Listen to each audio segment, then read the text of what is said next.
Coco Martin na mataan na malungkot at seryoso sa set ng FPJs ang probinsyano. Hindi napansin na aktor na nakunan siya ng litrato ng kanyang mga kasamahan sa serye na makitang matamlay at malungkot ang aktor.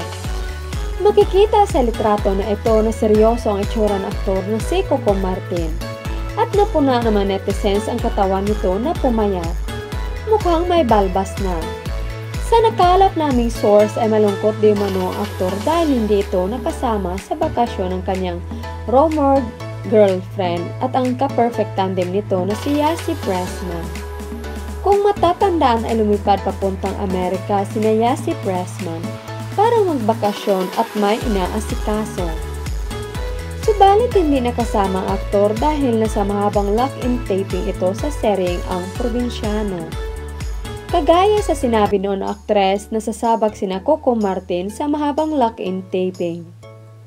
Hindi lingid sa kalaman ng lahat na mula noon ay halos magkasama ang dalawa sa kanilang out-of-town shows. Kaya nanibago siguro ang aktor na hindi siya nakasama sa bakasyon ng aktres. Ngunit kahit hindi makasama ang aktor ay keep in touch pa rin sila ng aktres. At konektado pa din ang dalawa sa mga ganap ng bawat isa. Dagdag pa ng aming source.